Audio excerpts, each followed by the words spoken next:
사랑하는 믿음의 가족 여러분, 오늘은 7월의 마지막 주일이면서 또 마지막 날이기도 하죠.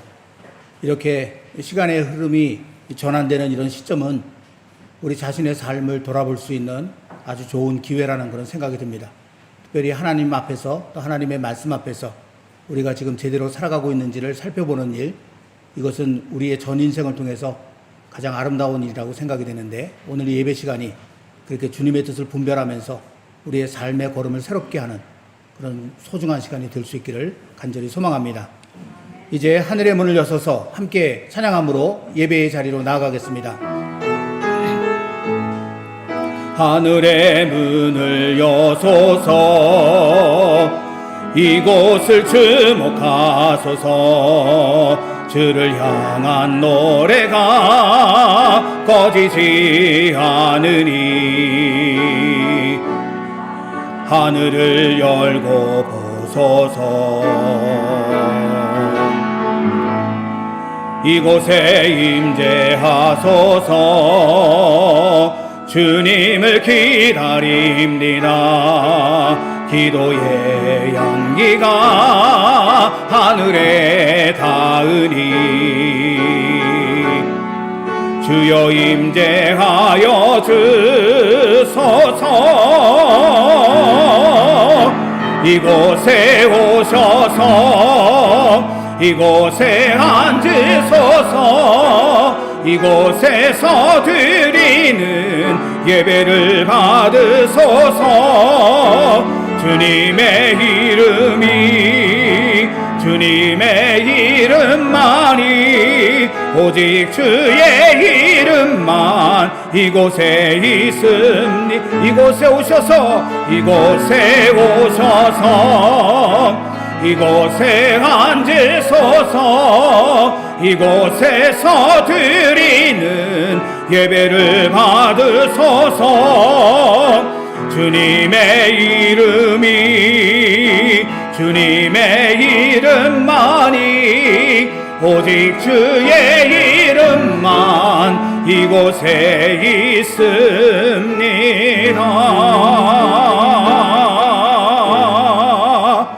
아멘. 이 시간에는 시편 35편의 말씀으로 함께 묵상하며 기도하는 시간을 잠시 갖도록 하겠습니다. 제35편 다윗의 시. 여호와여, 나와 다투는 자와 다투시고 나와 싸우는 자와 싸우소서. 방패와 손방패를 잡으시고 일어나 나를 도우소서. 창을 빼사 나를 쫓는 자의 길을 막으시고 또 내 영혼에게 나는 내 구원이라 이루소서. 내 생명을 찾는 자들이 부끄러워 수치를 당하게 하시며 나를 상해하려 하는 자들이 물러가 낭패를 당하게 하소서. 그들을 바람 앞에 겨와 같게 하시고 여호와의 천사가 그들을 몰아내게 하소서. 그들의 길을 어둡고 미끄럽게 하시며 여호와의 천사가 그들을 뒤쫓게 하소서. 그들이 까닭없이 나를 잡으려고 그들의 그물을 웅덩이에 숨기며 까닭없이 내 생명을 해하려고 함정을 팠사오니 멸망이 순식간에 그에게 닥치게 하시며 그가 숨긴 그물에 자기가 잡히게 하시며 멸망 중에 떨어지게 하소서. 주여, 어느 때까지 관망하시려 하나이까? 내 영혼을 저 멸망자에게서 구원하시며 내 유일한 것을 사자들에게서 건지소서. 내가 대회 중에서 주께 감사하며 많은 백성 중에서 주를 찬송하리이다. 부당하게 나의 원수된 자가 나로 말미암아 기뻐하지 못하게 하시며 까닭없이 나를 미워하는 자들이 서로 눈짓하지 못하게 하소서. 무릇 그들은 화평을 말하지 아니하고 오히려 평안히 땅에 사는 자들을 거짓말로 모략하며 또 그들이 나를 향하여 입을 크게 벌리고 하하 우리가 목격하였다 하나이다. 여호와여, 주께서 이를 보셨사오니 잠잠하지 마옵소서. 주여, 나를 멀리하지 마옵소서. 나의 하나님, 나의 주여, 떨치고 깨셔서 나를 공판하시며 나의 송사를 다스리소서. 여호와 나의 하나님이여, 주의 공의대로 나를 판단하사 그들이 나로 말미암아 기뻐하지 못하게 하소서. 그들이 마음속으로 이르기를 아하 소원을 성취하였다 하지 못하게 하시며 우리가 그를 삼켰다 말하지 못하게 하소서. 나의 재난을 기뻐하는 자들이 함께 부끄러워 낭패를 당하게 하시며 나를 향하여 스스로 뽐내는 자들이 수치와 욕을 당하게 하소서. 나의 의의를 즐거워하는 자들이 기꺼이 노래 부르고 즐거워하게 하시며 그의 종의 평안함을 기뻐하시는 여호와는 위대하시다 하는 말을 그들이 항상 말하게 하소서. 나의 혀가 주의 의의를 말하며 종일토록 주를 찬송하리이다.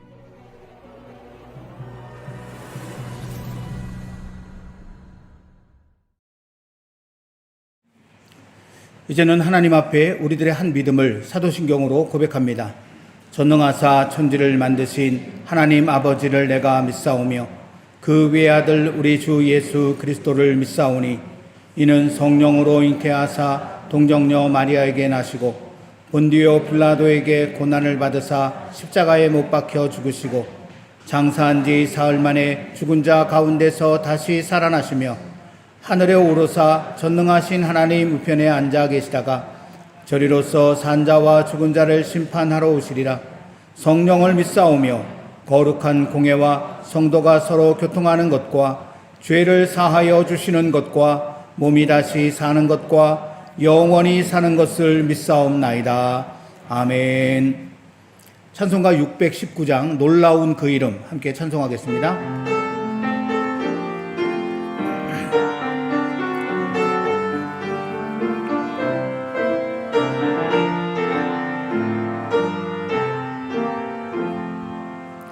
놀라운 그 이름, 놀라운 그 이름, 놀라운 그 이름, 예수 내 주. 전능의 왕이요 만물의 주시니 놀라운 그 이름, 예수 내 주.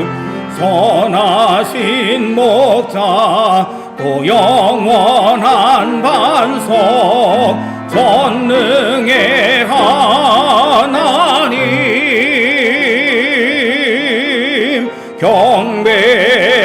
경배드리며 찬양드리세.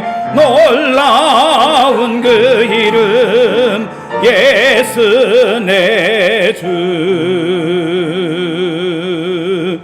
아멘. 이 시간에는 마드리드 한인 장로교회의 주기도문으로 다 함께 기도를 드리도록 하겠습니다. 화면을 보시면서 함께 기도하겠습니다.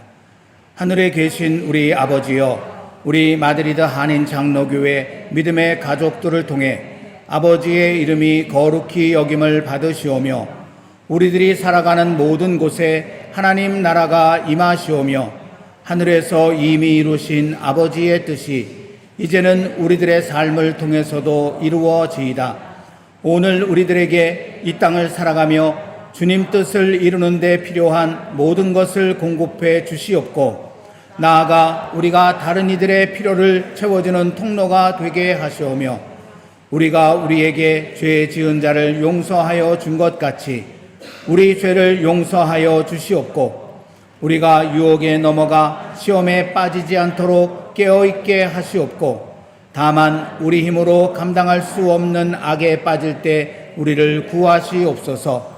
모든 나라와 권세와 영광이 아버지께 영원히 있기에 아버지와 함께 사는 것이야말로 참되고 영원한 축복임을 믿습니다.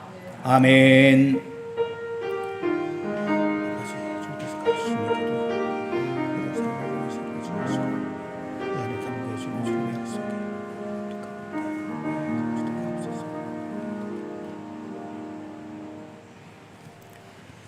오늘 우리에게 주시는 하나님의 말씀은 누가복음 9장 23절 말씀입니다. 주보에는 26절까지로 그렇게 되어 있는데 23절 한 절만 나누어야 될 것 같습니다. 왜냐하면 설교 분량이 너무 많아지는 것 같아서 제가 23절 한 절로 그렇게 설교를 준비하다가 끊었거든요. 그래서 누가복음 9장 23절 말씀만 오늘 받도록 그렇게 하겠습니다. 화면을 보시면서 우리 다 함께 말씀을 2번 반복해서 읽겠습니다. 또 무리에게 이르시되 아무든지 나를 따라오려거든 자기를 부인하고 날마다 제 십자가를 지고 나를 따를 것이니라.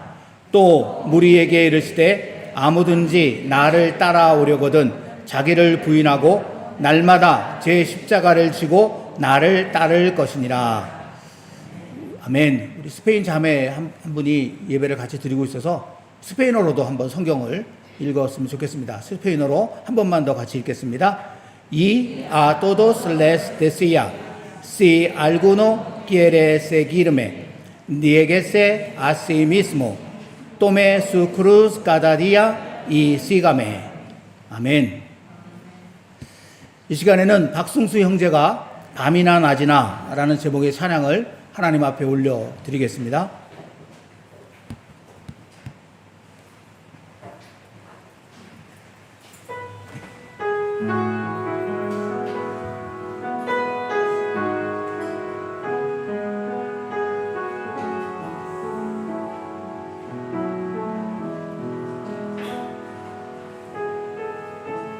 나의 소원 대신 주를 바라봅니다. 다시 오신 나의 왕 예수, 주를 기다립니다. 나의 소원 대신 주를 바라봅니다. 다시 오신 나의 왕 예수, 주를 기다립니다. 밤이나 낮이나 어제나 오늘도 영원히 주만 찬양해. 괴롭고 슬플 때 낭만하여 넘어져도 언제나 주만 찬양하겠네.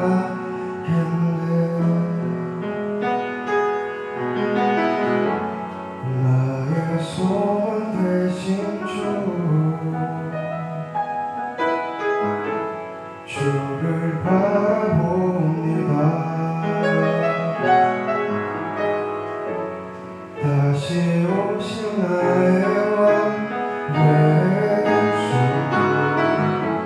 주를 기다립니다. 밤이나 낮이나 어제나 오늘도 영원히 주만 찬양해. 괴롭고 슬플 때 낭만하여 넘어져도 언제나 주만 찬양하겠네.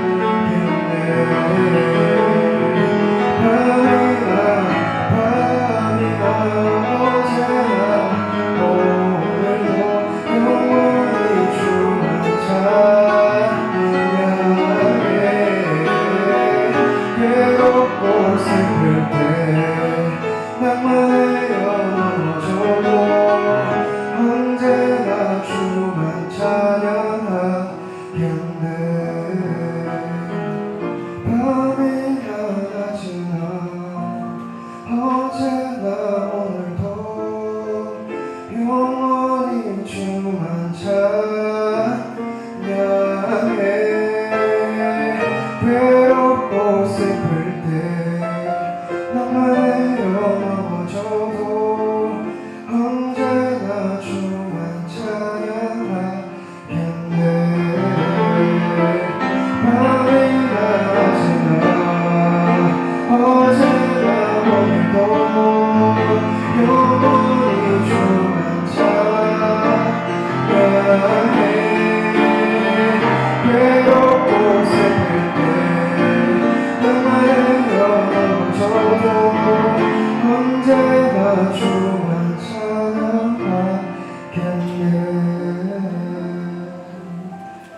언제나 주만 찬양하겠네.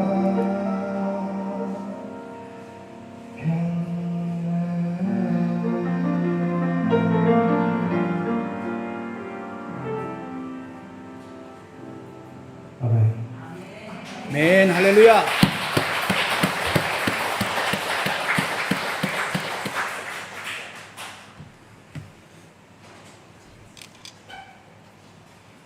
어떤 어려운 순간에도 늘 주님만 찬양하며 살겠다고 하는 우리 형제의 찬양의 고백, 이 우리 교회 우리 젊은이들의 마음속에 이렇게 살아있는 것 같아서 참 감사를 드리고, 그리고 이 믿음이 이제 대대로 내려가면서 더욱 풍성해졌으면 좋겠는데, 그래서 우리 자녀들을 위해서, 우리 다음 세대들을 위해서 우리 교회가 더 열심히 기도하고 또 해야 할 본분들을 잘 감당해야 되겠다라는 생각도 함께 해보게 됩니다.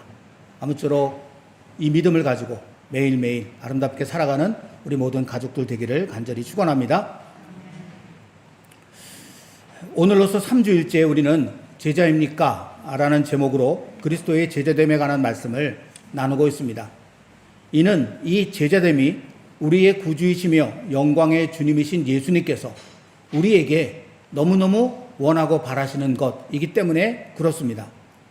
흔히 우리는 예수님께서 우리를 사망에서 구원하시기 위해 우리 죄를 대신 지시고 십자가에서 죽으시기 위하여 이 세상에 오셨다, 그렇게 이야기합니다. 이 말은 틀린 말이 아닙니다. 하지만 예수님께서는 이것만을 위해 하늘 보좌를 버리시고 이 땅 가운데 우리에게 찾아오신 것이 아닙니다. 이것은 1차적인 이유고, 예수님께서 이 땅에 찾아오신, 우리를 찾아오신 더 깊은 의미, 더 근본적인 그런 이유가 있는데, 그것은 우리를 당신의 제자로 삼고 당신 안에 있는 모든 것들을 다 우리에게 가르쳐서 우리로 하여금 예수님처럼 이 세상에서 삶을 살아가도록 하나님 아버지의 온전하신 그 뜻을 잘 알고 그 뜻을 분별하면서 그 뜻을 따라 살아가는 그런 사람, 하나님 아버지를 기쁘게 해드리는 사람, 그럼으로써 하나님께서 예비하신 그 아름다운 모든 것들을 마음껏 누리며 살아가는 사람, 그런 사람이 되도록 하기 위하여 우리 예수님께서는 우리에게 오셨다라는 것입니다. 이것은 부활하신 예수님께서 하늘 아버지께로 올라가시기 전 제자들에게 명령하신 지상 최후의 명령이라고 일컬어지는 마태복음 28장 19절 20절에도 분명히 나타나 있는 바이죠. 이 말씀에서 예수님께서는 복음 전파의 목적을 가르쳐 주셨는데, 그 첫 번째 목적은 세례를 베푸는 것이죠. 세례를 베푸는 것, 곧 죄 씻음을 통해 구원을 받게 하는 것, 그게 첫 번째 목적입니다. 그러나 거기서 끝나면 안 된다 말씀하시죠. 거기서 끝나지 않고 그렇게 세례를 받은 사람, 그런 사람에게 예수님께서 가르쳐 주시고 말씀해 주신 모든 것들을 다 그들에게도 가르쳐서 그들로 하여금 그 말씀을 따라 살아가도록 하는 것, 그것이 복음 전파의 목적이다라고 분명히 이야기해 주셨죠.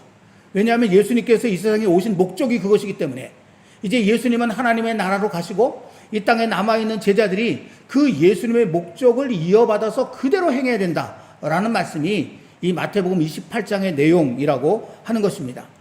여러분, 만약 예수님께서 단순히 우리의 모든 죄를 대신 지시고 십자가에 죽으심으로 우리를 죄와 사망에서 구원하시는 것만을 위해 오셨다면 굳이 3년 동안이나 이 세상에서 온갖 고생 다 하시며 이곳저곳 다니면서 하나님 나라의 복음을 전하시고 가르치실 필요가 없으셨을 것입니다. 더구나 세상적으로는 배움에 낙오자였던 그런 자들을 불러 당신의 제자로 삼으시고 그들과 함께 살아가면서 말로 가르치고 삶으로 보여주시면서 하나님 나라 백성의 삶이 어떠한 것인지 그것을 그들 가운데 깊이 새기고 마침내 그들로 하여금 예수님처럼 살아가도록 그렇게 이끄시는 이 수고를 감당하실 필요는 더더욱 없으셨을 것입니다. 하지만 예수님께서는 이렇게 사람들을 가르치는 일, 특별히 예수님 닮은 제자를 세우는 일, 그 일에 열정을 쏟으셨습니다. 이것은 이 가르치는 일, 제자 삼는 일이 예수님께서 이 땅에 오신 더 중요한 목적이고 이유였기 때문이라고 하는 것이죠. 이것을 너무나 잘 알고 있었던 사도 바울은 그래서 예수 그리스도를 구주요 영광의 주님으로 믿는 그리스도인들의 공동체, 이 에베소 교회에게 보낸 그 편지 속에서 교회의 중요한 존재 이유가 무엇인가를 다음과 같이 밝혀놓았습니다. 에베소서 4장 15절, 오직 사랑 안에서 참된 것을 하여 범사에 그에게까지 자랄지라. 그는 머리니 곧 그리스도라. 교회의 존재 이유, 존재 목적 가운데 정말 중요한 것이 뭐냐면 예수님까지 자라나는 것이라고 하는 것입니다. 다시 말하면 그 예수님을 배우고 그 예수님의 삶, 그분이 말로 가르쳐주신 모든 것, 그것들을 잘 배워서 마침내 예수님처럼 되는 것, 그게 이 세상에 있는 교회의 존재 목적이요 이유다. 이렇게 분명히 선포하고 있는 것을 볼 수가 있는 것이죠. 여러분, 우리가 예수님을 구주로 믿어 구원을 받았다고 그것이 다가 아닙니다. 우리는 그 다음 단계인 그리스도의 제자, 곧 예수 그리스도를 배우는 단계로 나아가야 합니다. 그럴 때 우리는 그리스도인의 능력으로 세상을 이기는 승리의 삶을 살 수 있게 될 것이며 그 가운데서 그리스도인 된 진정한 기쁨과 평안을 맛볼 수 있게 될 것입니다. 이는 지난주일 우리가 함께 나누었던 마태복음 11장 28절 29절에도 분명히 나타난 바 있었습니다. 이 말씀 속에는 두 가지 쉼에 대한 그런 이야기가 담겨 있다고 했지 않았습니까? 28절 내가 너희를 쉬게 하리라 라는 말과 29절 너희 마음이 쉼을 얻으리라, 쉼에 대해서 이렇게 두 가지 차원의 이야기를 했는데 예수님께서는 우리가 누려야 할 모든 쉼, 안식을 풍성하게 내려주시는 분이지만 모든 사람이 다 그 쉼과 안식을 받아 누릴 수는 없다라고 말씀을 드렸죠. 오직 예수님께서 내게 오라, 내게 배우라 라고 말씀하실 때 그 말씀을 듣고 응답해서 예수님께 나와서 그 예수님을 배우는 사람, 다시 말하면 그리스도의 제자된 사람이 그 주님께서 주시는 쉼과 안식을 찾아서 누릴 수 있게 된다. 지난주일에 그런 말씀 우리가 이미 함께 나누었었습니다. 같은 그리스도인이라도 제자의 자리로 나아간 사람과 그렇지 않은 사람은 전혀 다른 삶을 살게 됩니다.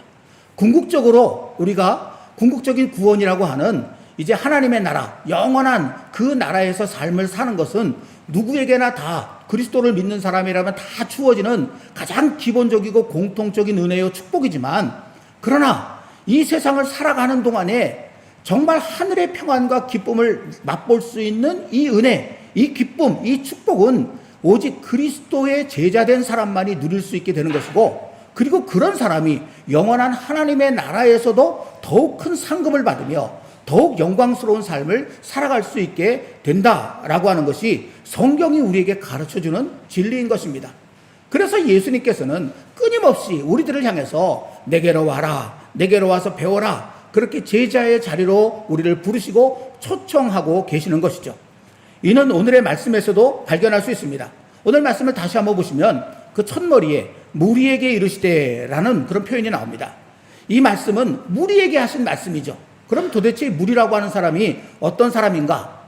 이 사람들은 예수님과 전혀 관련이 없는 그런 사람들이 아닙니다. 여기 예수님께서 말씀하신 이 무리는 지금 예수님 앞에 나와 있는 사람들입니다. 오늘 말씀과 연결되어져 있는 이 누가복음의 그런 어떤 흐름을 따라서 오늘 말씀과 연결되어져 있는 그 앞부분에 보면 어떤 사건이 기록되어 있느냐 하면 우리가 잘 알고 있는 베세다 들녘에서 남자만 5,000명이 이 물고기 2마리와 떡 5개로 그렇게 충분히 먹고 12광줄이 가득 남게 되는 그런 놀라운 기적 이야기가 거기 담겨져 있어요. 이 무리들이 바로 그 현장에 있던 사람들이거든요. 이 사람들이 말씀을 보면은요, 예수님께서 베세다라고 하는 곳에 가셨다. 그러니까 사방에서 그 베세다로 전부 다 몰려들었습니다. 예수님을 보려고. 그리고 그 앞에서 예수님의 말씀을 듣기도 하고, 더 중요한 목적은 여러 병든 사람들을 데리고 와서 예수님의 능력으로 고침을 받게 하기 위한 그런 목적이 더 컸지만, 어쨌든 그들은 다 예수님께로 그렇게 몰려들어왔습니다. 하루 종일 그 두 판에서 먹지도 않고 예수님을 집중해 보면서 그 예수님의 말 한마디, 예수님이 행하시는 기적 한 조각, 그것을 누리기 위해서 그렇게 있었던 사람들이라고 하는 것이죠. 그 자리에서 이 사람들은 조금 전에 말씀드렸던 예수님의 놀라운 능력을 보게 되었죠. 소위 오병이어의 기적이라고 하는 그 기적을 그 자리에서 체험한 사람들, 그런 사람들입니다. 그러니까 오늘 말씀에 예수님께서 지칭하신 이 무리들이라고 하는 사람, 이 사람도 예수님을 어떤 형태로든지 믿고 있었던 사람들입니다. 그 예수님이 하나님께서 보내신 위대한 분이심을 분명히 믿고 있었고요. 그 예수님께 하나님의 위대한 일을 행하시는 능력이 있다는 것 또한 믿고 있었던 사람들이 이 무리들입니다. 이 사람들이 바로 그런 사람들이라고 하는 것은 이 오병이어 사건과 오늘의 본문 사이에 예수님과 제자들 사이에 나눈 그런 대화가 거기 담겨져 있거든요. 누가복음 9장 18절 19절 예수께서 따로 기도하실 때에 제자들이 주와 함께 있더니 물어 이르시되 무리가 나를 누구라고 하느냐 대답하여 이르되 세례 요한이라 하고 더러는 엘리야라 더러는 옛 선지자 중에 한 사람이 살아났다 하나이다. 이런 예수님과 제자 사이의 대화가 거기 쭉 기록되어져 있어요. 예수님께서 제자들에게 저 무리들이 나를 누구라고 하느냐 그렇게 물어보셨더니 그랬더니 제자들이 뭐라고 대답했습니까? 예, 많은 사람들이 주님을 세례 요한이라고도 하고 엘리야라고도 하고 옛 선지자 중에 한 사람이 살아났다 그렇게 말합니다. 여러분 이 표현이 무엇입니까?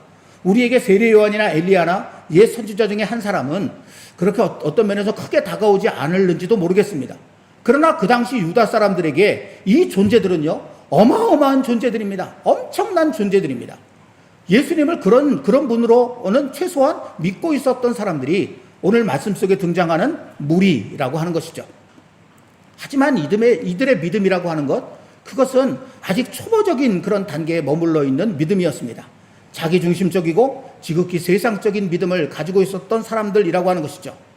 예수님을 통해서 진짜 인생이란 무엇이고 삶이란 무엇이고 어떻게 사는 것이 삶을 제대로 사는 것이고 어떻게 사는 것이 영원한 삶으로 잇대어 아름답게 사는 것인가 이런 것들을 배워서 그래서 자신의 삶을 그 말씀 앞에 그렇게 내어놓고 변화시키기 위해서 예수님을 믿었던 그런 사람들이 아니다라는 것입니다. 현실적인 이유 때문에 세상적인 이유 때문에 자기 자신의 어떤 개인적인 문제 때문에 예수님 앞에 나온 사람들 그렇게 예수님을 믿는 사람들 그런 사람들이 이 무리라고 지칭되어지는 이 사람들입니다. 여러분 이런 기초적인 믿음 초보적인 믿음의 자리에 머물러 있는 사람은 상황이 변하면 그 믿음조차도 흔들려 버리게 됩니다. 지금 여기서 오병이어의 기적을 보고 예수님을 대단하다고 우러러보았던 이 사람들이 잠시 후에 어떻게 돌변합니까? 그 예수님을 십자가에 못 박으라고 누구보다도 앞장서 외치는 그런 사람들로 돌변해버립니다. 이 초보적인 믿음을 가지고 있는 사람들은 상황을 따라서 그렇게 믿음이 흔들려버리고 만다라는 사실을 성경이 우리에게 이렇게 보여주고 있는 것이죠. 바로 이런 믿음을 가지고 있는 사람들, 이런 사람들을 무리라고 부르시면서 예수님께서는 그들에게 오늘의 말씀을 지금 전하고 있는 것입니다. 다시 오늘 말씀을 보시면 아무든지 나를 따라오려거든 예수님께서 이렇게 말씀하시죠. 여러분 여기 나를 따라오라 라는 표현이 나오는데 이 표현이 어떤 의미를 가지고 있는지 이제는 여러분 잘 아시지 않습니까? 그 당시에 랍비와 제자와의 관계 속에서 랍비가 어떤 사람을 자기의 제자로 부를 때 하는 말이 뭐라 그랬어요? 나를 따르라 이 말을 한다 그러지 않았습니까? 그러니까 이 나를 따르라 라고 하는 이 말은 예수님께서 지금 이 무리들에게 그 무리의 자리에 그냥 머물러 있지 않고 이제는 내 제자의 자리, 나를 배우는 자리로 좀 더 가까이 나오라 라고 부르시고 초청하는 그런 의미라고 하는 사실을 알게 되는 것이죠. 그런데 오늘 말씀에는 그 표현을 어떻게 했느냐면 나를 따라오려거든 이라고 이렇게 조건문으로 지금 말씀하고 계십니다. 이것은 어떤 의미를 또 담고 있는 것이겠습니까? 그것은 예수님의 제자가 될 것인가 아닌가는 우리의 선택의 문제라고 하는 것입니다. 이것을 선택하는 사람도 있지만 선택하지 않은 사람들도 있다는 것이죠. 어떤 면에서는 예수님의 제자 되기를 거부하는 사람들이 그리스도인들 가운데도 훨씬 더 많이 있다라고 그렇게 말해도 틀린 말이 아닐 것입니다. 예수님의 제자가 되기를 원하거든. 오늘 예수님께서 이 말씀을 우리에게 하고 계십니다. 너희의 마음속에 내 제자가 되고 싶은 마음이 있느냐? 이렇게 묻고 계시는 것이죠. 그런 마음이 있는 사람이라면 이 말을 잘 들어야 된다라고 말하는 것이죠. 뒤집어 놓고 보면 예수님의 제자가 되기를 원하지 않는 사람, 그 사람은 사실 오늘 말씀이 별로 의미가 없다는 것입니다.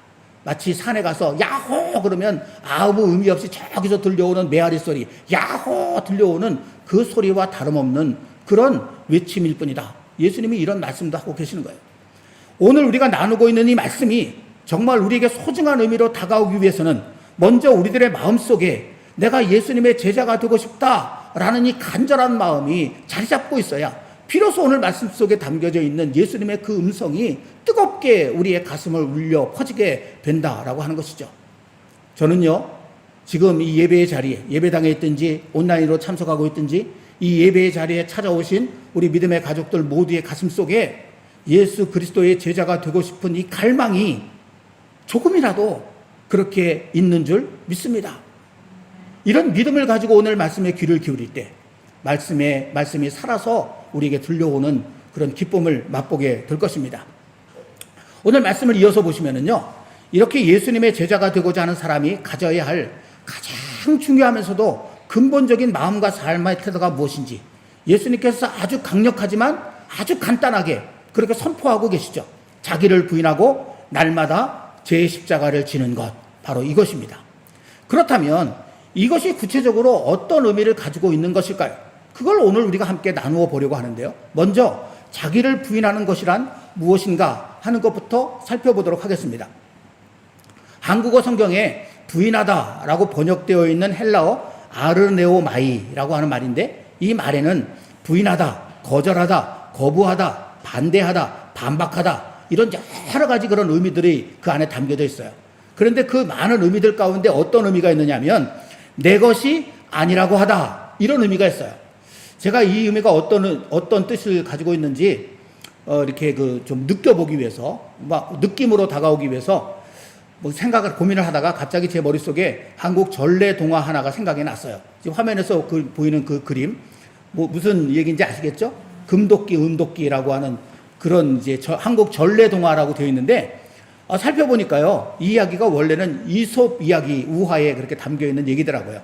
거기서부터 각 나라로 퍼져나가서 우리나라에 뿐만 아니라 저 네팔에도 또 무슨 어느 나라에도 이 비슷한 이야기가 그렇게 다 퍼져나가 있다. 그렇게 이제 이야기하는 것을 인터넷을 통해서 한번 본 적도 있는데, 어쨌든 우리 한국 전래 동화라고 알려져 있는 금도끼, 은도끼, 착한 나무꾼이 산에 나무하러 갔다가 그만 손에서 나무자루가 빠져서 연못에 퐁당 빠져 하나밖에 없는 그 쇠도끼를 잃어버리고 이제 어떻게 살까 밖에서 하염없이 울고 있는데 물속에서 갑자기 뿅 하고 하얀 수염을 가지고 계신 분이 뿅 올라오더니 손에 금도끼를 들고 이 도끼가 네 도끼냐라고 묻는 그런 장면이 나오잖아요. 그때 뭐라고 대답할 수 있겠습니까? 아르네오마이라고 대답할 수 있다는 것입니다. 아르네오마이, 내 것이 아닙니다. 이렇게 대답할 수 있다는 거예요. 그래서 그 착한 나무꾼이 진짜 그렇게 대답했죠. 그 금도끼는 내 것이 아닙니다. 그 다음 이야기가 궁금하신 분은 찾아보시기 바랍니다. 오늘은 그 얘기가 중심이 아니기 때문에. 어쨌든 아르네오마이라고 하는 말이 그런 뜻입니다. 내 것이 아닙니다 라고 하는 그런 뜻이에요. 그러니까 본문 23절에 자기를 부인한다라는 말, 이 말은 나를 내 것으로 생각하지 않는다. 다시 말하면 내 주권을 모두 내려놓는다라는 그런 의미라고 하는 사실을 알게 되는 것이죠. 이것을 좀 더 쉽게 표현하면 내 마음대로 내 멋대로 살지 않는다라고 하는 그런 뜻입니다. 그러니까 예수님의 제자가 된다는 것은 지금까지는 내가 최고고 내가 사람들 가운데 가장 똑똑하고 내 머릿속에 떠오르는 것, 내 말, 이것이야말로 정말 가장 소중한 것이고, 그래서 내 마음대로 내 생각에 좋은 대로 내 멋대로 그렇게 살아왔지만 이제는 그렇게 생각하지 않는다라는 것을 말하는 것입니다.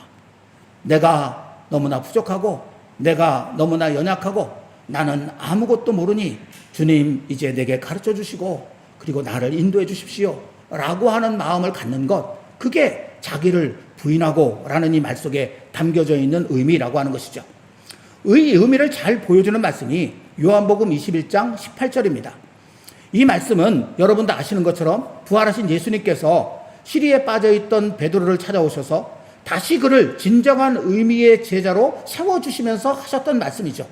그러면서 예수님께서 뭐라고 말씀하셨습니까? 내가 젊어서는 내가 마음대로 스스로 띠띠고 원하는 곳으로 다녔지만 늙어서는 남이 내게 띠띠우고 원하지 않는 곳으로 데려갈 것이다. 이렇게 말씀하셨어요. 근데 여기 젊어서는 또 늙어서는 이라고 하는 말은 그저 나이의 젊음과 늦음을 이야기하는 것이 아니고, 내가 이전에는 내 멋대로 내 마음대로 내 생각대로 내 뜻대로 살아왔다만 내 제자가 되려거든 이제부터는 그 모든 것들을 다 내려놓아라.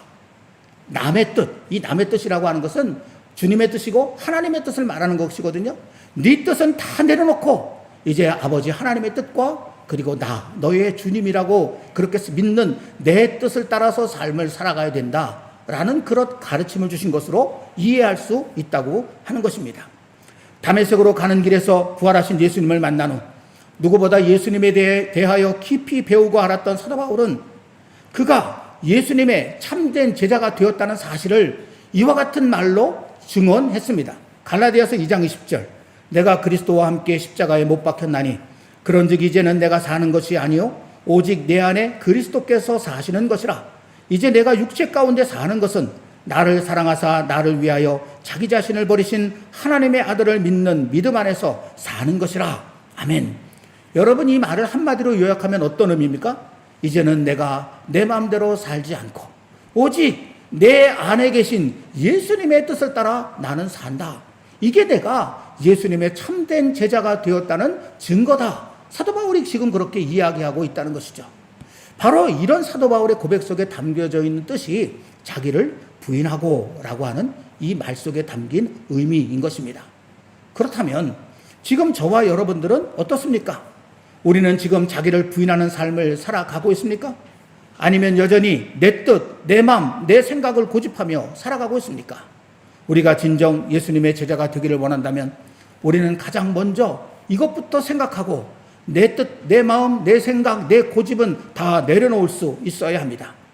일본이 한국을 점령하고 통치하던 시절 한국 교회에서 가장 많이 불렸던 찬송은 오늘날의 찬송가 375작인 나는 갈 길 모르니 라는 찬송이었다고 합니다.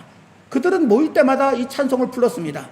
나는 갈 길 모르니 주여 인도하소서. 어디 가야 좋을지 나를 인도하소서. 어디 가야 좋을지 나를 인도하소서. 아무것도 모르니 나를 가르치소서. 어찌해야 좋을지 나를 가르치소서. 어찌해야 좋을지 나를 가르치소서. 나라를 빼앗긴 슬프고 괴로운 상황 속에서 어디로 가야 할지 무엇을 해야 할지조차 알지 못해서 그저 하나님만 바라보며 제발 우리가 할 일과 우리가 갈 길을 가르쳐달라고 인도해달라고 부르짖던 우리의 선조들의 그 처절한 믿음의 모습이 이 찬송가 가사 속에서 느껴지게 됩니다. 여러분, 그 당시에 한국교회 교인들은요, 자신들의 생각, 자신들의 뜻, 자신들의 계획, 모든 것들을 다 내려놓을 수밖에 없었습니다.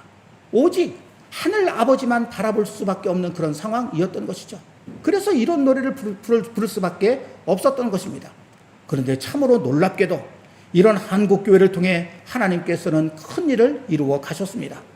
비록 한쪽에서는 신사참배라는 쓰라린 오점을 남기기도 했지만 한국교회가 우리 민족의 해방이라는 역사에 큰 역할을 감당하게 하신 것만은 너무나 분명합니다. 그리고 해방 후에는 세계가 깜짝 놀랄 만한 부흥과 성장을 이루게 하셔서 하나님 나라 확장에 크게 쓰임받는 그런 한국교회가 되도록 지금까지 이끌어 오셨다라는 것입니다. 모든 것, 자기의 모든 것들을 내려놓고 오직 하나님만 바라보는 그 믿음을 하나님께서 받아주셔서 그래서 오히려 그들에게 제자가 누릴 아름다운 깨달음과 그리고 놀라운 능력을 부어주셔서 그를 통해서 하나님의 놀라운 일을 이루어 가도록 역사해 주셨다라는 것입니다. 여러분, 바로 이것이 오늘 예수님께서 자기를 부인하고 나를 따르라 라고 말씀하신 의미입니다. 오늘 예수님의 제자가 되길 원하는 우리의 마음속에도 그러므로 이 마음을 품어야 합니다. 나는 갈 길 모르니 주여 인도하소서. 아무것도 모르니 나를 가르치소서. 그렇게 주님 앞에 내가 지금까지 믿고 의지했던 모든 것들은 다 내려놓고 오직 주님의 가르침과 도우심만을 간절히 구하는 마음, 그 마음을 품을 때 비로소 제자의 삶은 시작될 수 있다라고 하는 것이죠. 다음으로 이 말씀 뒤에 예수님께서는 날마다 십자가를 지고 나를 따르라 라는 말씀을 하셨습니다. 여기 십자가를 진다라고 하는 말이 무엇일까요? 우리는 십자가 그러면 자기가 짊어져야 할 삶의 무거운 짐이라는 그런 생각을 그렇게 많이 하게 됩니다. 가령 예를 들면 어떤 사람과의 어긋난 관계 속에서 괴로움을 당할 때 이건 내가 져야 할 십자가야, 이런 표현들을 우리가 많이 쓰죠. 또 무슨 일을 하는데 그 일에 전혀 기쁨도 없고 감사도 없고 그냥 마지못해서 그야말로 죽지 못해서 그 일을 하고 있을 때 그 일이 우리에게 무거운 십자가다, 이런 표현들도 우리가 간혹 쓰게 됩니다. 몸에 심각한 질병이 들었을 때 이 질병이 내가 져야 할 십자가야, 이런 말들도 우리는 곧잘 합니다. 그러나 이런 자기 연민적인 생각으로 말하는 십자가는 결코 오늘 말씀에서 예수님이 이야기하시는 그 십자가, 그것은 아닙니다.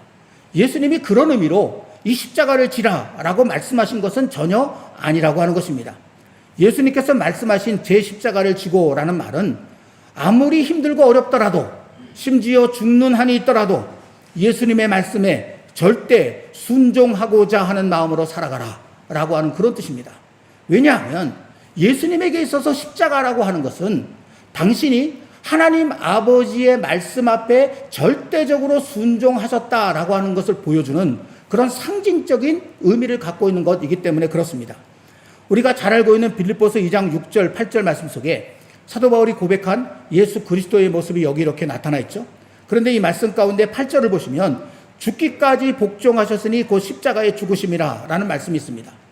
하나님 아버지께서 당신의 독생자이신 예수님에게 너 이 아름답고 그리고 영광스러운 이 하늘 보좌에서 내려와서 저 땅으로 내려가라. 사람이 돼서 가서 살아라. 가서 살고 가서 죽어라. 하나님 아버지께서 당신의 아들인 예수님께 그렇게 말씀하셨어요. 예수님께서 그 말씀에 순종하십니다. 하늘 보좌에서 내려오시고 사람이 되어 이 땅 가운데 오십니다. 그리고는 죽기까지 복종하십니다. 그것이 십자가의 죽음이라고 하는 것이죠. 그래서 이 십자가라고 하는 것은 예수님에게 있어서 하나님 아버지의 말씀에 절대 순종한다라고 하는 가장 극치의 표시였다라고 하는 것입니다. 그래서 예수님께서는 당신의 제자가 되길 원하는 사람에게 나처럼 너희도 자기 십자가를 질 수 있느냐라고 말씀하시는 것입니다. 내가 하나님 아버지의 말씀에 십자가를 지기까지 절대 순종한 것처럼 너도 내 말에 절대 순종하고자 하는 마음을 갖고 있느냐? 이렇게 우리에게 묻고 계시는 그런 말씀이 바로 이 말씀이라고 하는 것이죠. 이를 아주 직접적인 질문으로 바꾸면 이렇게 표현할 수 있을 것입니다. 당신은 가장 친한 친구를 잃는다고 해도 예수님의 말씀을 따르려 하십니까? 당신은 가족에게서 버림받는다고 하더라도 예수님의 말씀을 따르려 하십니까? 당신은 평판이 나빠진다고 하더라도 예수님의 말씀을 따르려 하십니까? 당신은 직업을 잃는다고 해도 예수님의 말씀을 따르려 하십니까? 당신은 생명을 잃는다고 해도 예수님의 말씀을 따르려 하십니까? 이런 질문이 내가 자기 십자가를 질 수 있느냐? 라는 예수님의 오늘 말씀이라고 하는 것이죠. 이런 질문들에 아멘이라고 대답할 수 있다면 저와 여러분들은 이미 너무나 훌륭하고 너무나 아름다운 예수 그리스도의 제자의 자리에 서 있다라고 말할 수 있을 것입니다.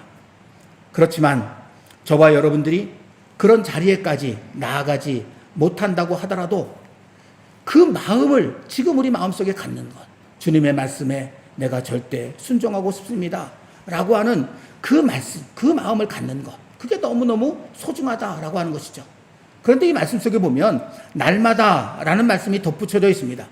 이는 예수님의 제자란 어느 특별한 순간에만 그 말씀에 순종하는 사람이 아니라 살아가는 매 순간 마음 깊은 곳에서 성령님을 통해 들려오는 예수님의 음성을 외면하지 않고 그 말씀을 따라 살아가려고 애를 쓰고 몸부림치며 살아가야 하는 존재, 그런 존재임을 보여주는 말씀이 이 날마다라고 하는 이 말씀 속에 담겨져 있는 것이죠. 그러고 보니 우리가 조금 전에 보았던 빌립보서 2장 6절부터 8절까지 말씀 가운데 이 6절 말씀을 보시면은요, 이 말씀이 예수님이 앞서 이야기했던 자기를 부인하고의 모습이라는 사실을 새삼 깨닫게 됩니다. 예수님은 하나님과 본체이시기에 얼마든지 당신 마음대로 그렇게 하실 수 있으셨음에도 그 모든 것들을 다 포기하시고 아버지의 뜻을 따라 사람이 되신 모습이 여기 이렇게 나타나 있는 것이죠. 결국 오늘 본문에서 예수님께서 자기를 부인하고 날마다 자기 십자가를 지라라고 말씀하신 것은 예수님 자신의 모습이었던 것입니다. 그러니까 이 말씀은 내 제자가 되기를 원하는 사람은 나처럼 살아야 한다라는 말씀입니다. 예수님처럼 살아야 한다. 내가 그렇게 살았으니 너희도 나처럼 살아야 한다라는 말이죠. 그 당시에 랍비와 제자와의 관계가 그런 것이라고 그러지 않았습니까? 어떤 랍비의 제자가 되는 사람은 그 랍비가 가지고 있는 지식을 전수받는 사람이 아니라 그 랍비의 생각과 마음과 삶의 태도와 그의 모든 것들을 다 담고자 하는 사람이 제자죠. 바로 그 사실을 오늘 말씀에도 다시 보여주고 계시는 것입니다. 너희가 내 제자가 되고 싶으냐? 그렇다면 나를 닮아라. 예수님이 그렇게 말씀하시면서 구체적으로 자기를 부인하고 날마다 자기 십자가를 지는 것, 내가 이렇게 지금 살고 있으니 너희도 이렇게 살아야 한다라고 말씀하고 계시는 것입니다. 사랑하는 믿음의 가족 여러분, 저와 여러분은 진정 예수님의 제자입니까? 이 질문에 대답하려면 우리는 오늘 본문 말씀의 질문에 먼저 대답해야 합니다. 그 질문은 저와 여러분은 지금 자기를 부인하는 삶을 살고 있습니까? 저와 여러분은 지금 날마다 자기 십자가를 지고 있습니까? 이 두 가지입니다. 이 두 가지 질문에 우리가 온전한 대답을 드릴 수 있다면 너무너무 좋겠습니다. 하지만 지금 이 두 가지 질문에 온전한 대답을 드리지 못한다고 해서 너무 실망할 필요는 없습니다.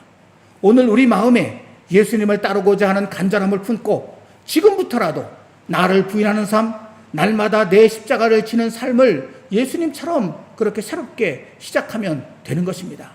사실 우리는 예수님께서 말씀하신 자기를 부인하는 삶, 날마다 자기 십자가를 지는 삶을 온전히 따라 살아갈 수 없는 그런 연약한 존재들입니다. 이것은 우리의 주님이신 예수님께서도 너무나 잘 알고 계십니다. 그럼에도 불구하고 이 말씀을 하신 이유가 무엇이겠습니까? 그것은 예수님께서 우리에게 완벽을 요구하시기 위해서 이 말씀을 하신 것이 아니라 최선을 다하라고 이 말씀을 지금 하고 계시는 것입니다. 완전한 자리에 이르지 못하도록 최소한 이 마음을 품고 이 마음을 잃어버리지 말고 어제보다 나은 오늘을 그렇게 꿈꿔가면서 자기를 부인하는 삶, 날마다 자기 십자가를 지는 삶을 살아보려고 애는 써보라고 오늘 주님께서 우리에게 이렇게 말씀하고 계시는 것입니다. 바라기는 오늘의 말씀 앞에서 우리 마드리드 한인 장로교의 모든 믿음의 가족들의 마음에 무리의 자리에 머물러 있는 그런 곳에서부터 벗어나서 이제는 예수님의 제자의 자리로 한 걸음 가까이 나아가고자 하는 이 거룩한 마음이 뭉클뭉클 일어날 수 있었으면 정말 좋겠습니다. 주님, 내가 무리의 자리에서 주님께로 한 걸음 더 나아가 이제는 주님을 배우는 제자가 되고 싶습니다. 이 마음이 솟아오르기를 원하는 것입니다. 그리고 그 마음이 이제 오늘 본문에서 예수님께서 이야기하시는 자기를 부인하는 삶, 날마다 자기 십자가를 지는 삶, 이런 삶으로 이어져 갈 수 있기를 원하는 것입니다. 우리의 보혜사 되시는 성령님께서 그런 우리 가족들을 지키시고 도와주실 것입니다. 그리고 날마다 그리스도의 제자가 누리는 기쁨을 하나씩 둘씩 찾아 누리며 맛보며 살아가도록 인도해 주실 것입니다. 지금까지는 그리스도인이면서도 그리스도인 된 힘과 능력을 나타내지 못했지만 이런 마음을 가지고 우리가 새롭게 전진해 나갈 때 나도 모르는 사이에 내 안에 그리스도인 된 잠재적 능력이 발휘되는 것을 경험할 수 있게 될 것입니다. 우리 앞에서 죄악이 꼬꾸라지고 우리를 방해하는 모든 것들이 하나님의 권세와 능력 앞에 무너져 내리는 것을 경험하는 이 아름다운 믿음의 기쁨을 맛보는 삶으로 한 걸음 한 걸음 나아갈 수 있게 될 것입니다. 이런 기대와 소망을 가지고 오늘 나를 따라오려거든 이라는 이 주님의 음성 가슴 깊이 그렇게 새기면서 주님, 이제 내가 이 말씀 앞에 온전히 응답하며 나아갑니다. 저를 가르쳐 주시옵소서. 간절한 마음으로 기도할 수 있는 저와 여러분들이 되기를 우리 주님의 이름으로 간절히 기원합니다. 기도하겠습니다. 사랑과 자비 하나님 아버지, 더운 여름철을 맞이하면서 그리스도인의 제자됨이라고 하는 이 의미들을 성경을 통해서 저희들이 함께 나누어 가고 있습니다. 특별히 오늘은 누가복음 9장의 말씀을 통해서 나의 제자가 되기를 원하는 사람은 누구든지 자기를 부인하고 날마다 자기 십자가를 지고 나를 따라와야 된다라는 예수님의 이 말씀 속에 담겨져 있는 의미들을 저희들이 이렇게 함께 나누게 되었습니다. 하나님, 이제는 이 말씀의 의미들을 생각하면서 내 생각, 내 뜻, 내 맘, 내 멋, 내 고집 다 내려놓을 수 있도록 도와주시고 나는 아무것도 모르니 나를 가르쳐 주십시오. 나는 아무것도 할 수 없으니 나에게 힘 주셔서 할 수 있도록 해주시고 나는 어디로 가야 할지 모르니 나를 인도해 주십시오. 이 간절한 마음으로 주님께로 나아가는 저희들 될 수 있도록 인도해 주시기를 원하며 예수님께서 십자가를 지기까지 하나님 아버지의 말씀에 복종하셨듯이 우리도 예수님의 말씀에 이제는 절대 순종하며 살아가기를 원합니다. 이런 마음으로 주님 앞에 나서는 저희들 되도록 도와주옵소서.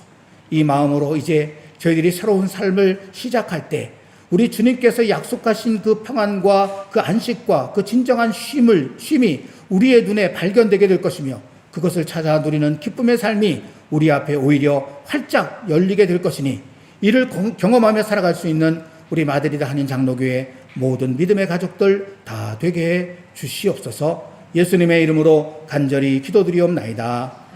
아멘. 찬송가 341장 십자가를 내 가지고 함께 찬송하겠습니다.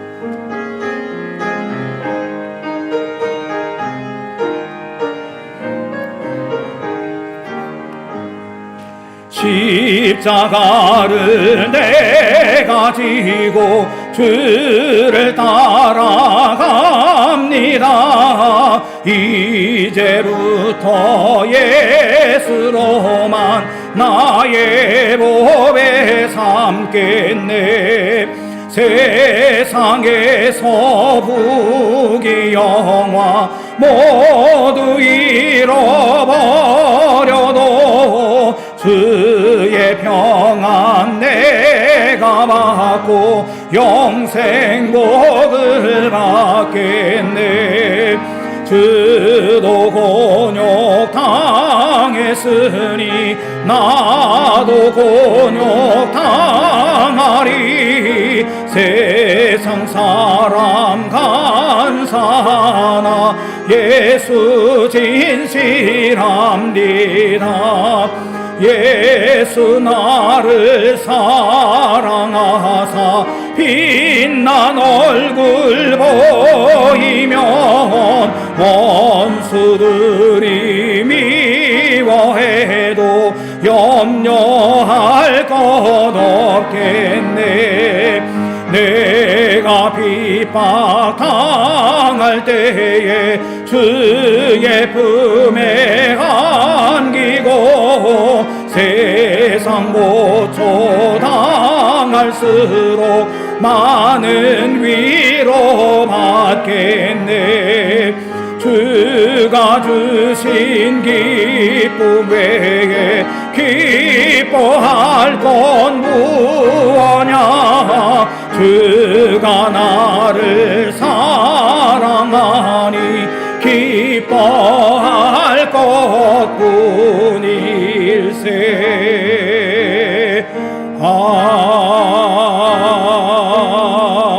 아멘. 찬송가 633장 찬송하며 봉헌하겠습니다. 나의 하나님 받으소서.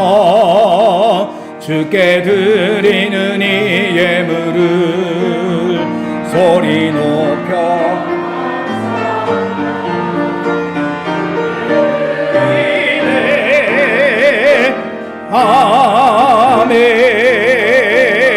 아멘. 사랑의 하나님 아버지, 7월 마지막 주일 이 마지막 날까지 저희들의 삶을 이렇게 인도해 주신 하나님의 은혜를 생각하며 감사와 찬양을 올려드립니다. 걸어오는 동안에는 미처 깨닫지 못할 때가 참 많이 있었는데 언제나 뒤돌아보면 우리의 인생 구석구석에 그 삶의 고비고비마다 우리 하나님께서 함께 계셔서 우리를 붙들어 주셨고 우리를 이끌어 주셨고 우리를 가르쳐 주셨음을 새삼 깨닫게 됩니다. 내 계획을 가지고 내 힘으로 내 능력으로 살아온 것 같지만 하나님 돌이켜보면 모두가 다 주님의 은혜였고 주님의 힘이었고 주님의 사랑이었습니다.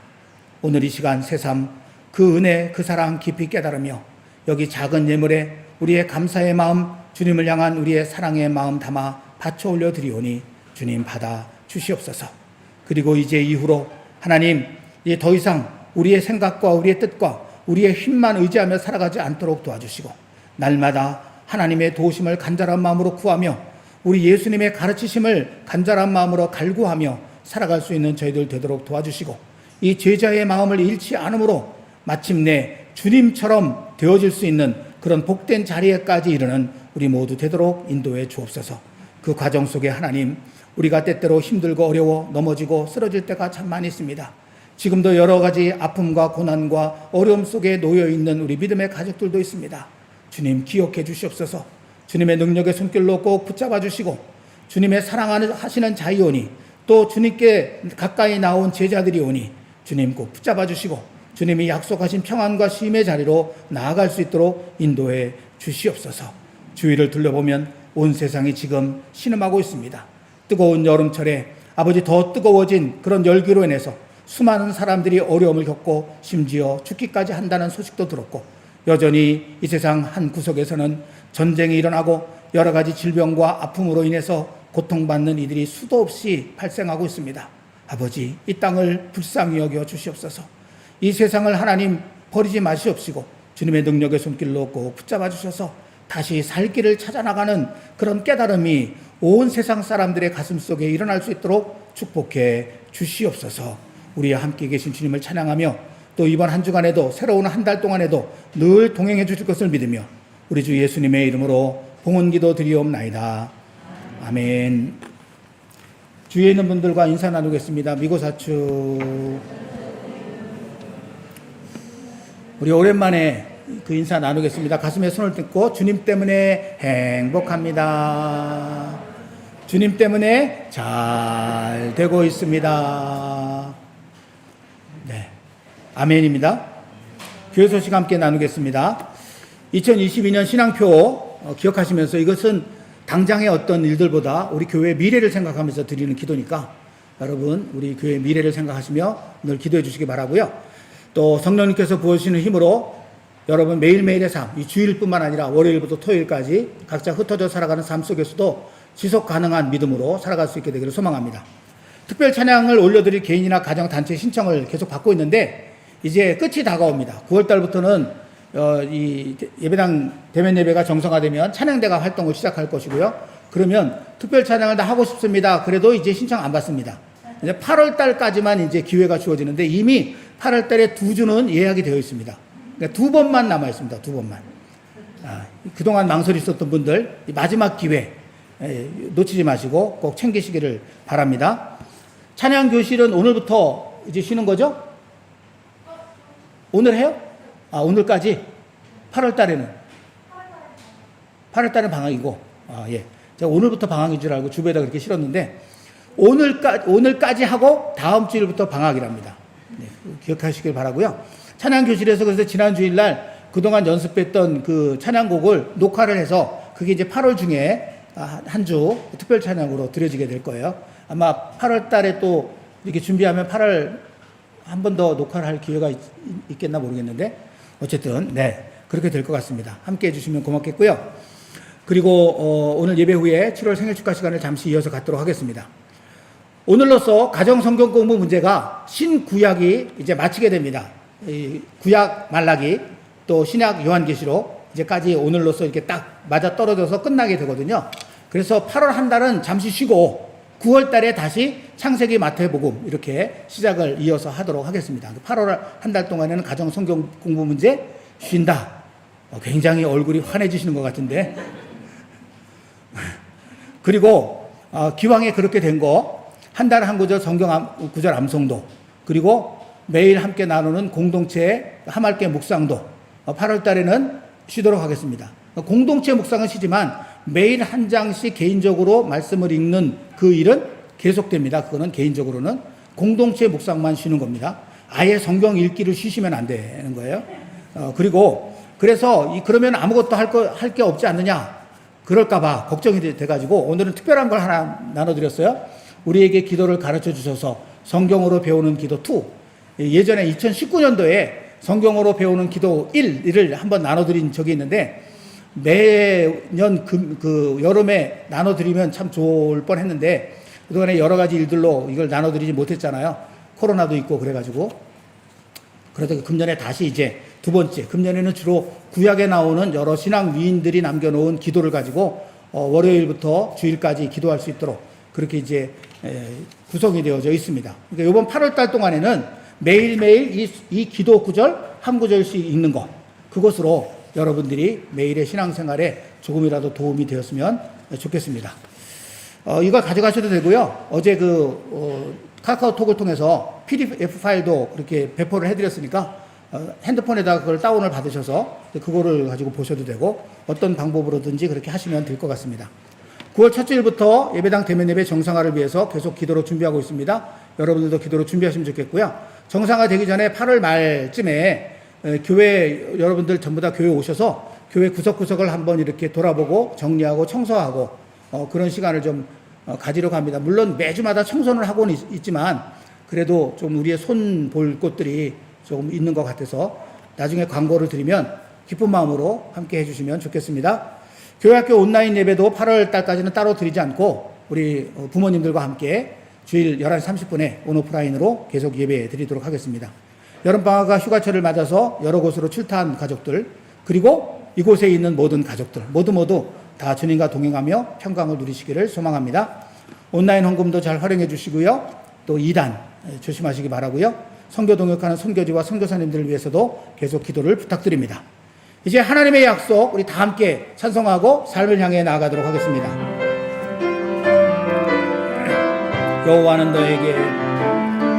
여호와는 너에게 복을 주시기를 원하며 너를 지키시기를 원하시며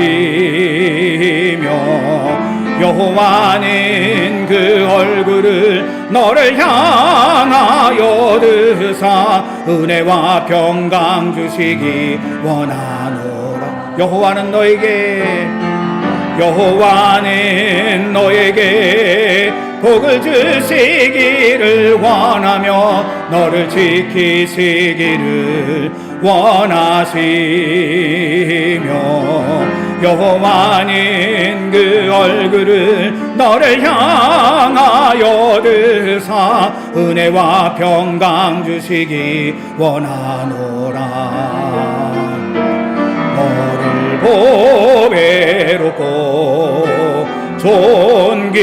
존귀하게 여기시는 하나님이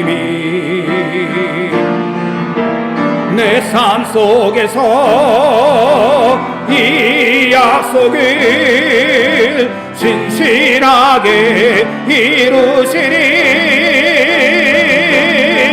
땅에 기름진 것으로 하늘에 신령한 것으로 너를 복주시고 지키실 하나님이 너의 영혼 잘 되도록 은혜 베푸시며 평강으로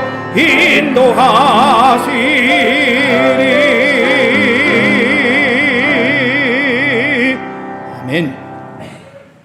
우리 주 예수 그리스도의 은혜, 우리 아버지 여호와 하나님의 사랑, 우리 보혜사 성령님의 교통하심이 허락하심으로 맞이한 2022년 7월의 마지막 주일 마음으로 하나 되어 신령과 진정의 공동체 예배를 드리면서 예수님의 제자 되길 간절히 소망하며 자기를 부인하고 날마다 자기 십자가를 지고 주님을 따라 나서고자 하는 거룩한 다짐을 안고 은혜로 열어주신 이 땅에서의 또 한 주간과 새로운 한 달의 삶을 향해 성령님과 함께 나서는 마드리드 한인 장로 교회 위에 흩어져 있는 모든 믿음의 가족들이 살아가는 삶의 자리에 우리가 선교 동역하는 모든 선교지와 선교사들, 전염병과 전쟁으로 이 모든 것의 원인인 죄악으로 신음하는 우리 조국 대한민국과 이 땅 스페인 온 세상 위에 언제나 함께 계시기를 간절히 축원하옵나이다.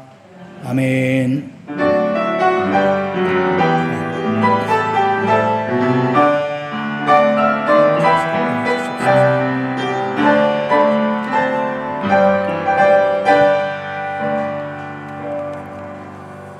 우리 하나님께 감사와 영광의 박수 올려드리겠습니다. 할렐루야.